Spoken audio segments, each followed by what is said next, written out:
mutu oyo akondimelanga landa batata oyo liboso bandaka kingunza na Congo landa bato oyo ti lelo bazali un peu ko travailler na pembeni ya ba vie spirituelle bien approfondie bakoyebisa ete yo mostei yo mosali ya Nzambe na titre nyonso iko zala na nguye nyonso Nzamba pesio tu ne peux pas kofukamisa mutu olobi neka ke au nom de Jésus tika boye da boye esalema non ezaka toujours est-ce que on dimi ke akoiko salela yo boye.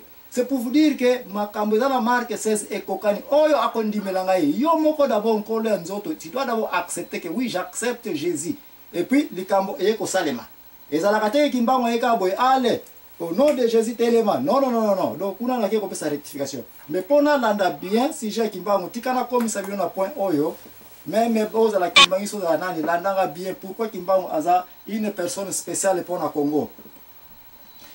Encore une fois nazako kene na makamu na pesa bino na mukanda acte 18 okoya komona ete il n'y a rien de nouveau na Congo nini lekaki wana bamindele ba protestant ba catholique ba yaki na liloba na Nzambe bate yaki mekote ya bate yaki il n'y a aucun mal sinon que bana oyo pe bakimbangu ba ipe koyoka la même parole de Dieu oyo mundele ayaki nango na kumbi bino na ville ya Efeso. Paul tanga kena na mouvi na ville ya Efeso akutaki banzambi nzambi bampungu tulendo tout ce qui est idolâtrie à Congo est zéro devant biloko enokuta la Mésopotamie. Oh na Congo bampungu ezali bakoko na biso bazali kene na Efeso enokuta ba temple ya Artemis wana ya Diana. Des gens qui venaient partout au monde banana ba uta partout au monde ba na Congo ya koluka mpungu kiteki ya Congo je te dirais personne.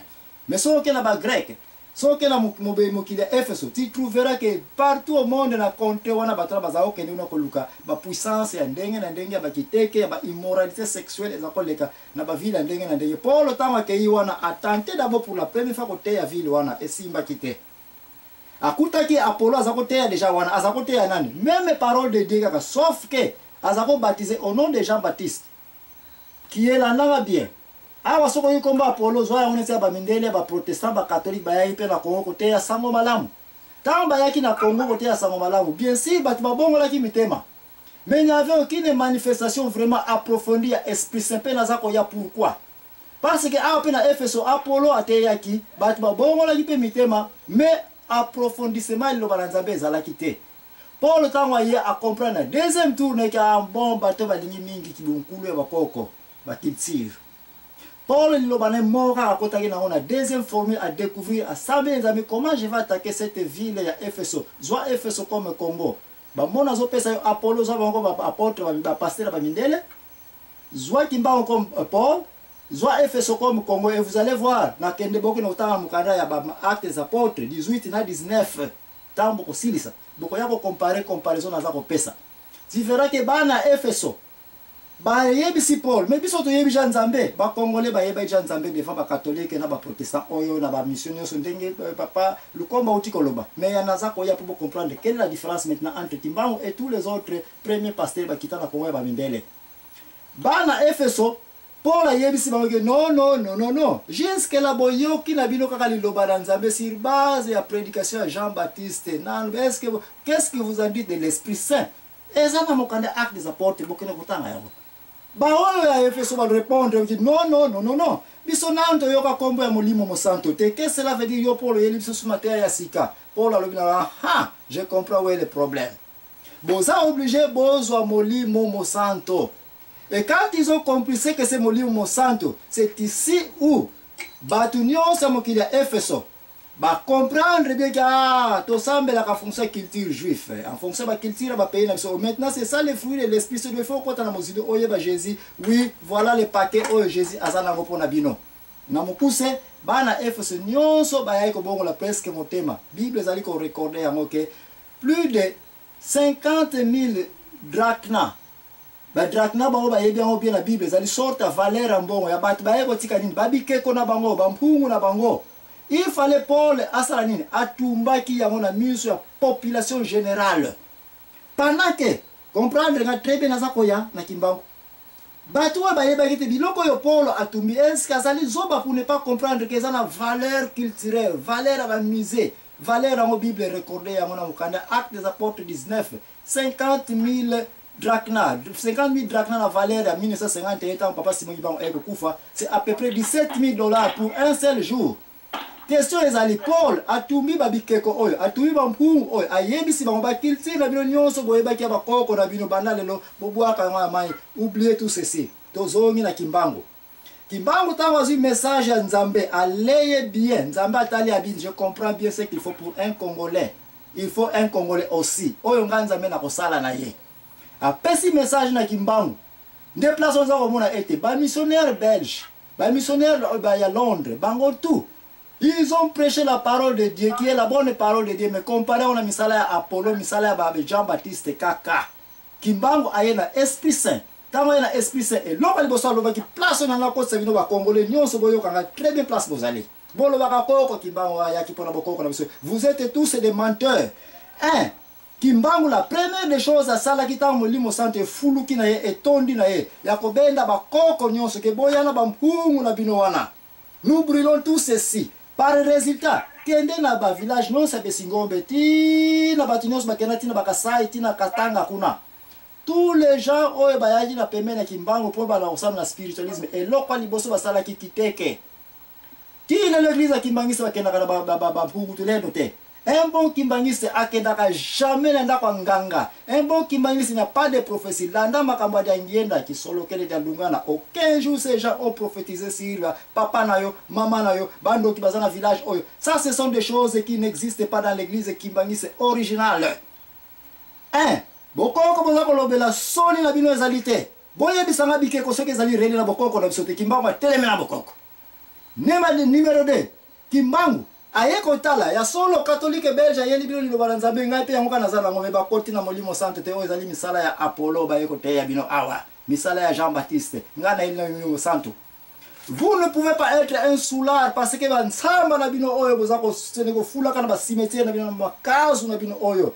Est-ce que bozako yeba te ke bikobo oyo bozako salaka ba polygamie ba nyonso ezako yela bino c'est parce que vous êtes des ivrognes. Kimbangu, la première des choses qu'il a fait, l'homme blanc, le pasteur blanc ne vous a pas prêché de jeter tous ces vins. Ngai na yen tsamba ba dalelo longola ngo likambo ya soni papa Lukomba za se permettre pour dire que na nzete ya mbila oyo bisama basanga mbila ya ngwana nde jete ki babanda ki banzembo na soni na yo na miso makasi na jour oyo papa Simulima wa kufa te permet de dire des bêtises pareilles. Kimbangu, les Kimbangiste Kena kotura ba Kimbangiste na yebi na nga Nicolo te. Moi quand j'étais dans l'église Kimbangiste vers les années 60, tu ne peux pas mener même un verre de bière dans ta maison, tu ne peux pas. Or na bukoko na son tsamba yango te tuza kukumbisaka.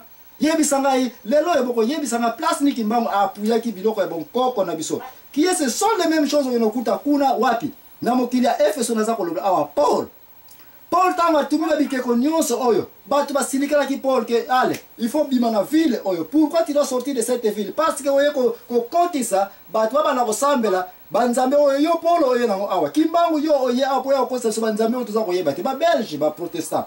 Ba catholique. Ba yeli biso biloko ya pe ko sambela nitika yo Kimbangu. Mais toi Kimbangu tu es un peu trop spécial pour nous dire que banda le loyo ba polygamie to tika yango. Kimbangu un ex-polygamiste.